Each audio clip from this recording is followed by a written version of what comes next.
Merci beaucoup, Fabienne. Vous m'entendez bien? Donc, bonjour à toutes et à tous. Je suis très heureuse d'être parmi vous aujourd'hui. Merci, Fabienne, de m'avoir invitée. Voilà, sans traîner, heu, moi, je me suis emparée de ce titre qu'on m'a soumis. Les émotions sont-elles des données comme les autres?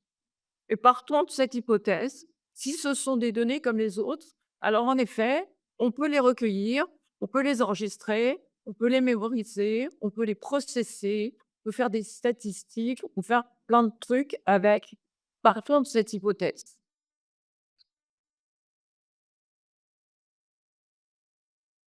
Alors, problématique, nous, en fait, je vais dire nous collectivement parce que je vais vous présenter un ensemble de travaux sur lesquels j'ai collaboré avec tantôt des doctorants, des collègues, des industriels, des partenaires.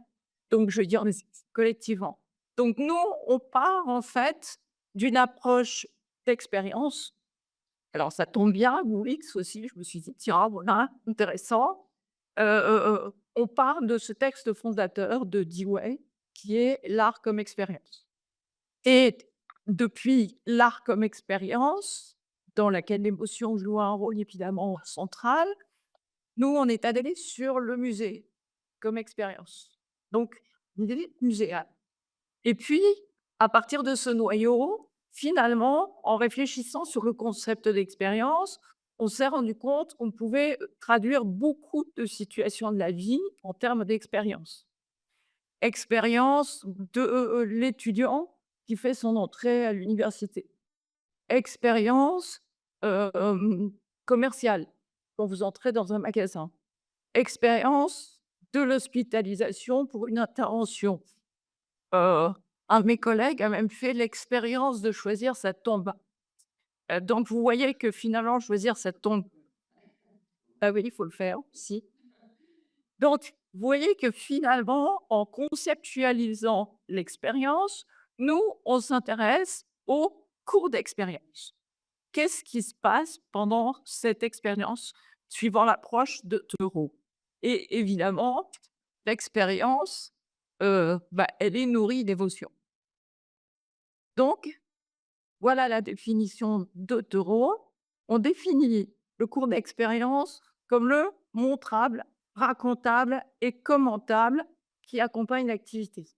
C'est très important, cette définition fondamentale, parce que vous voyez qu'on va regarder ce qui est montré, on va faire raconter l'expérience et faire commenter l'expérience.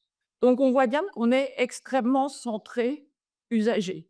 Donc nous, on a défini le concept de LXD, Living Experience Design. On peut aussi designer une émotion si c'est une donnée comme une autre. Alors, déjà, qu'est-ce qu'une émotion? Aïe, aïe, aïe. Ça démarre très mal, puisqu'il y a près de 200 définitions de l'émotion. Ça se retrouve plus ou moins autour d'une réaction physiologique qui déclenche un mouvement. IDES, l'émotion, c'est physiologique. Et de fait, il y a des outils de mesure physiologique de l'émotion que nous avons utilisés, bracelet de mesure, heu, amplitude respiratoire, eye tracking, tout ça, formidable. Ça vous dit qu'il y a eu quelque chose de physiologique et ça vous donne une intensité. En aucun cas, ça ne vous donne l'émotion parce qu'on ne sait pas de quelle émotion il s'agit. Donc il faut demander de raconter. Il y a 88 définitions de l'humain, si on essaye de briser, donc pas mieux. On voit en revanche que l'humain, c'est plutôt un état psychologique et qui est homéostatique, donc qui bouge peu sur les stimulations externes. On va pas plonger dans cette bibliographie, je vous le recommande, c'est très intéressant, mais on va dire, nous, on va parler des ressentis. Voilà, c'est plus global, plus générique. Évidemment, tout le monde connaît des émotions primaires de Descartes à Darwin, Ekman, pour reprendre la filiation, qui sont des réponses à des impératifs de survie. Mais il y a tout un tas de définitions différentes que vous trouvez dans la bibliographie et vous voyez que finalement, il y en a que 5 qui sont toujours communes. Même la tristesse, elle n'est pas toujours présente, en fait, et il y en a beaucoup, beaucoup d'autres. L'espérance, par exemple, le respect. Là, c'est juste quelques exemples. On a parlé tout à l'heure des émotions secondaires, telles que la jalousie, la fierté, l'indignation, donc qui seraient des mélanges d'émotions primaires. On voit bien que tout ça n'est pas simple et qu'en termes de données, on a quand même beaucoup, beaucoup, beaucoup, beaucoup de cases. On va donc partir sur le recueil de traces de ressenti auprès des individus. Première famille, les outils verbaux. On va qualifier avec un terme. Alors, je vous fais très rapidement la bibliographie. Il existe la roue de Plutchik qui date de 80. Elle est fondée sur cette liste de 8 émotions de base de défense. Je laisserai les slides, hein, ça peut circuler en photographie. Voilà, ça ressemble à ça. Donc on vous demande de vous positionner sur une roue avec plus ou moins d'intensité en fonction de la couleur et de la centration et sur 8 émotions de base. Nous avons la roue des émotions, qui est un outil qui a été, conçu pour les enfants, les très jeunes enfants, par une société belge. Donc c'est un outil en carton. Vous avez un sélecteur mobile qui va sélectionner des concepts. Donc voilà à quoi ça ressemble. Vous manipulez le sélecteur et vous choisissez une intensité. Voilà la version plus détaillée du même outil. L'autrement dit, cet outil, il aide à mettre des mots sur des affects. Problème de la correspondance du mot avec l'affect. Sommes bien d'accord sur cette correspondance? Bah, évidemment que non. Par exemple, quand on vous dit: «Je me sens tendu», est-ce que ça veut dire angoissé, c'est-à-dire de la peur, ou nerveux, c'est-à-dire de la colère? L'expression verbale couvre les 2. Vous avez ensuite la roue des couleurs, générée par Do to Learn, toujours pour les enfants et les jeunes adultes, plutôt, souffrant de déficience, mentale ou de TSA. Alors, c'est un peu le même principe que autrement dit, vous avez une roue colorée avec des termes qui sont répartis dans l'espace en fonction de la zone de couleur. Et là, vous pouvez le trouver en ligne, cet endroit-là.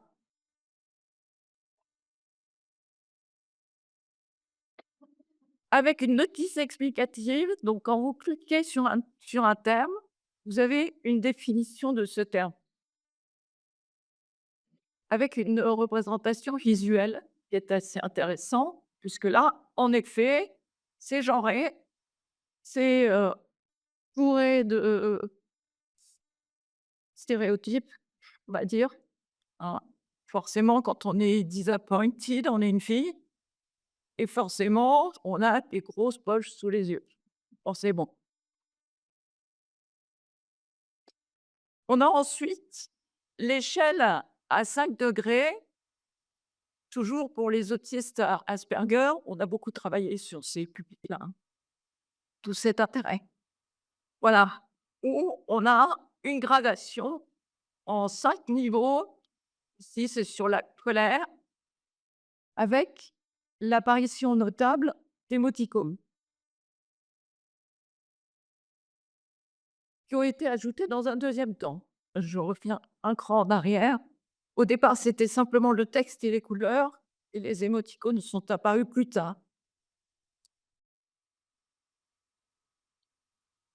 Alors, si on s'arrête un instant sur l'ensemble de ces outils, on voit qu'il y a désordre parce que les couleurs sont arbitraires. La joie est jaune chez Plutchik, mais elle est verte chez Do to Learn et inversement. La surprise est bleu turquoise chez Plutchik, mais orange, c'est chez Do to Learn.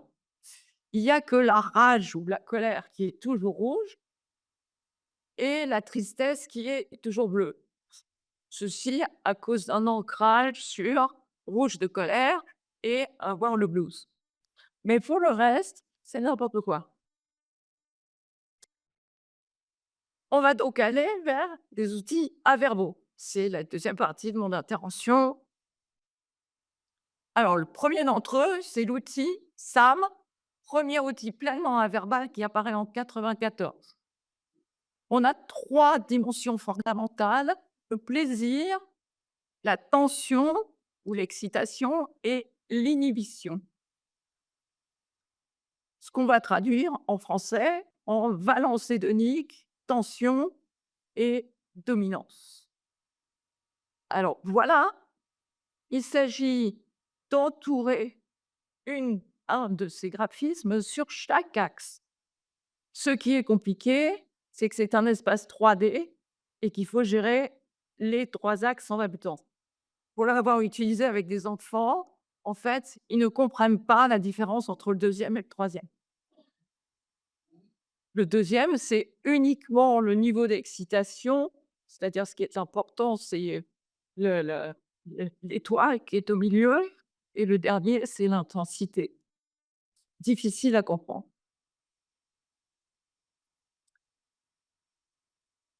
Il faut donc 3 pointages différents, comme je viens de l'indiquer. Là, on va rentrer dans les outils plus industriels. Donc nous avons le type Premo, qui est une émanation de la Delft University. Donc c'est un outil de self-report, graphique et ressenti. Ils sont partis sur 18 états émotionnels discrets, ce qui est beaucoup, représentés par 18 marionnettes. Que voilà. Là aussi, la discrimination d'un état à l'autre est tout sauf évidente. Ou de la mise en œuvre a conduit à réduire à 14, puis à 12, ce qui est toujours beaucoup. Donc voilà, ça se présente comme ça. On vous soumet un prototype, automobile et on vous demande de cercler votre ressenti par rapport à ce prototype. Cet objet qui est déjà à vendre, beaucoup dans l'automobile, hein. On va évaluer des produits comme ça, des packaging, en sélectionnant une marionnette. Plusieurs problèmes. Alors ça existe en interface, tactile, sur tablette, sur ordinateur et sur smartphone. Donc voilà une conversion sur les 12 qui présente plusieurs problèmes évidents. Il est conforme au modèle du mâle blanc dominant. Bah oui, les voitures. Pardon. Il y a que les hommes qui aiment les voitures, c'est bien connu. Et il n'y a pas d'état neutre. Donc impassible, ça n'existe pas. Autre outil, Lectool, pour l'évaluation des sites web. Une figurine parmi 8. Ça vous permet de voir des figures d'émotion, hein, telles qu'elles ont été conçues, non pas par des IA, mais par les créateurs graphiques. PAM, Pick a Mood. A, nous avons des hommes, des femmes et des robots. Les hommes et les femmes sont caucasiens, blancs. Et le robot, un robot. Alors voilà, par exemple, un set d'adaptation sur smartphone et donc vous allez demander à la personne de, souligner l'icône qui représente le mieux son humain ou son ressenti, avec un point «Not all» qui est au milieu, qui a été rajouté. Voilà un agrandissement de ce que vous trouvez sur smartphone et vous pouvez noter l'apparition du de l'espace 2D Valence-Sarrezin, dont on va parler par la suite. Donc un état neutre, des hommes, des femmes, des robots, toujours pas de prise en compte de l'ethnicité. Espace Valence-Sarrezin, on va en parler. Alors, Lego, bon, voilà, choisissez une phase de Lego. Problème dans la structure d'organisation, c'est assez chaotique. Ça va du faible à l'intense. La couleur de peau, bah, c'est effet Simpson, on est tous jaunes. Mmh. Mais surtout, les figurines ne sont pas libres de droit. C'est une propriété privée, donc problématique. Là, on va rentrer dans les travaux un peu plus développés par des visus. On a fini un peu le tour de l'existant. Donc, on a commencé par travailler sur le fameux diagramme Valence-Arousel en développant un outil sur smartphone qui s'appelle Smooth Your Mood, pointe ton humeur, littéralement. Donc, c'est une approche bidimensionnelle des affects qui reprend tout un tas de théories sur lesquelles je ne vais pas m'approfondir. Là encore, je vous renvoie vers la bibliographie importante et qui va conduire à placer les humeurs sur une espèce de roue, laquelle va être d'abord réorientée dans un sens normal, c'est-à-dire en mettant le positif à droite et le neutre au milieu et pas l'inverse, et ensuite en plaçant des nuages de mots sur un espace 2D. Ensuite, on note les nuages de termes et on récupère 2 axes. Valence, qui correspond à l'intensité, depuis très négatif jusqu'à très positif, et arousal, c'est-à-dire niveau d'excitation, depuis faible à fort. Si vous présentez à un enfant 2 axes comme ça avec ces termes-là, évidemment, il ne comprend rien. Donc, il s'agit de mettre une représentation averbale sur ces 2 axes. On a regardé ce qui se passait sur les emojis, émoticônes. Donc là, par exemple, vous avez une échelle de la douleur qui a été, développée au CHU de Toulouse, où on voit un effort sur les questions de genre et de généralité de la représentation. Encore mieux avec celle-ci,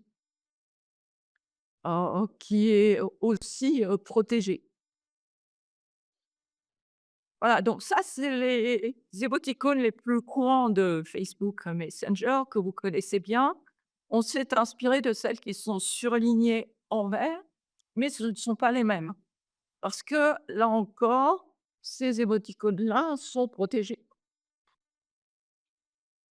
On a fait donc 10 années des emojis originaux.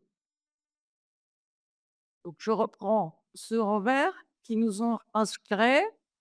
Et on arrive donc à cette représentation, je crois qu'on l'a, voilà, plus clair ici, avec depuis très jusqu'à très banane ou pas banane et de très assoupi, endormi à surexcité, puisque après nous avons rajouté en fait, des un graphique, en trident comme ça sur la tête.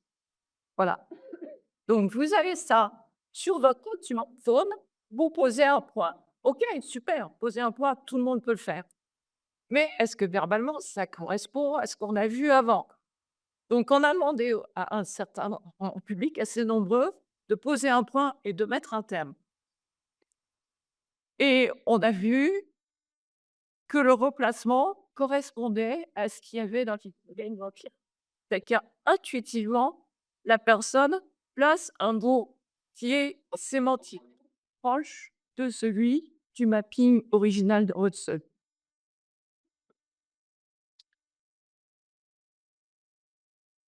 Ensuite, pour certains enfants, ça s'est avéré compliqué.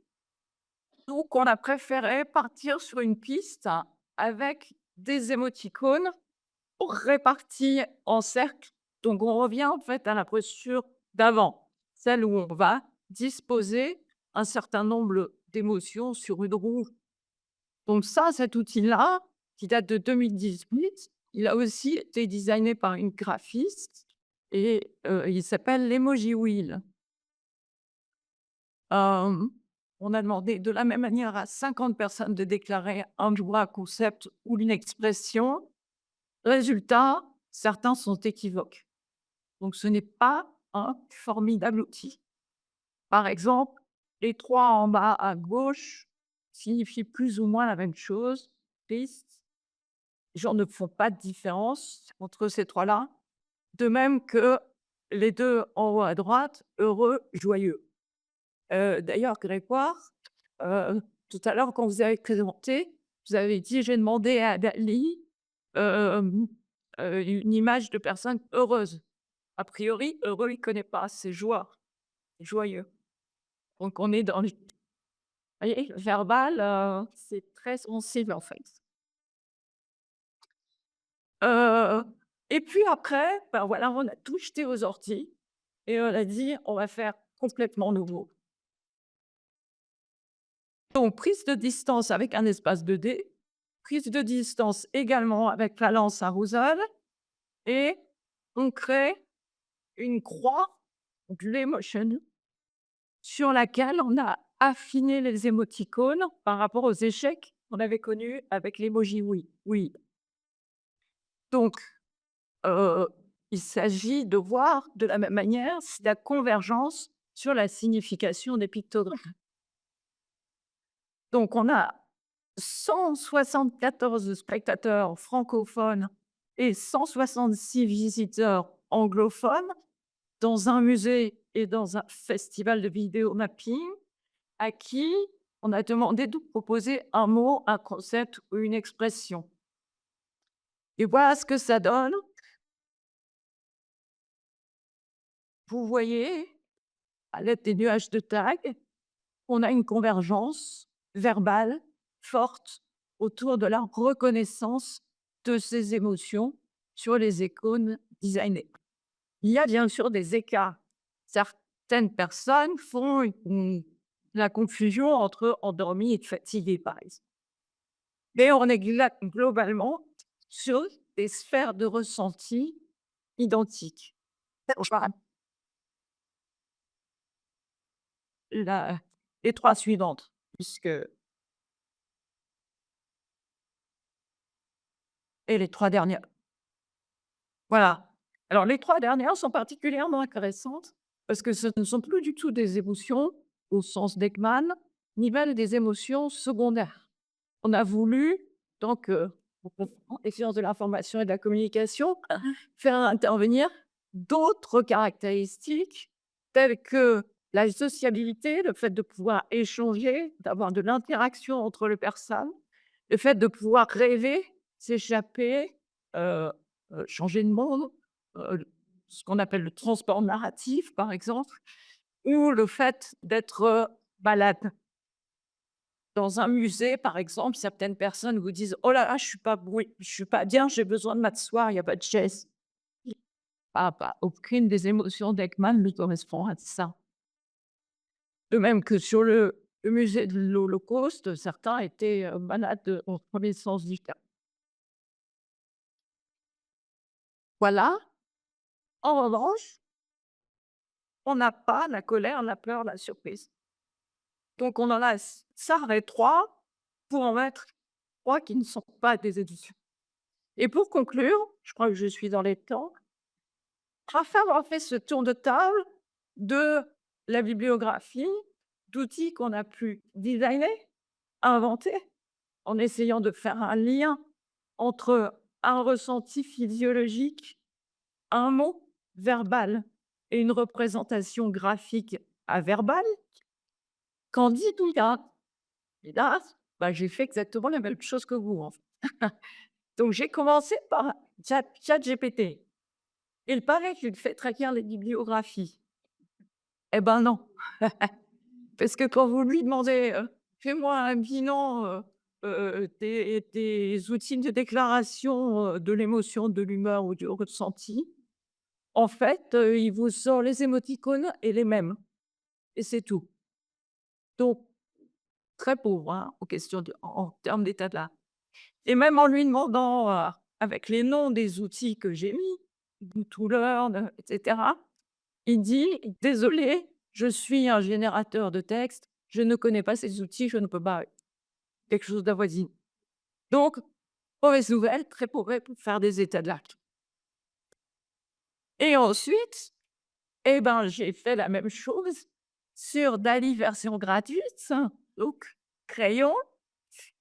J'ai je crois que c'était mon deuxième prompt, le premier était ne donnait rien. Je lui ai demandé de me générer des images pour représenter les 6 émotions de base de Ekman. Donc presque la même requête et voilà ce qu'il m'a pondu. Alors on peut réfléchir 2 secondes. Parce que moi déjà, il y a un truc qui me frappe par rapport aux images, ouais, qui ont été présentées tout à l'heure.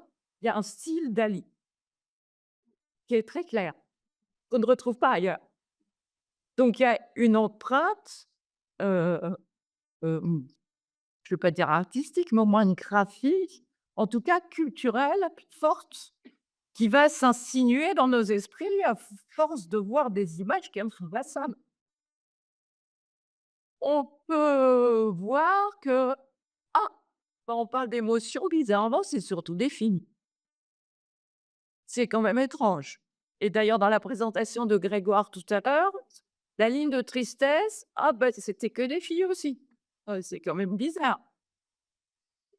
Heu, En revanche, elles ont pas de cheveux ou des cheveux très courts. Allez donc savoir pourquoi, je ne sais pas. On a quelques variations de la couleur de peau et bon, pas hyper encore. Ça, ouais, je plutôt des jeunes, 6 émotions, il en met 9 et il y en a, je sais pas ce que c'est. J'arrive pas à qualifier. Je veux bien faire le test de nuage de tags tel qu'on l'a fait nous sur nos outils. Il y en a où ça va partir dans tous les sens, c'est tout à fait évident. Je rejoins par contre complètement ce qui a été dit, par Grégoire et où il y a une surinterprétation. La joie, je sais pas si vous êtes joyeux comme ça, vous, mais moi non, rarement. Heu, voilà, bah, je pense que ça ouvre la discussion sur le fait d'interdire des pouces. Merci, beaucoup, Sylvie, pour cette intervention.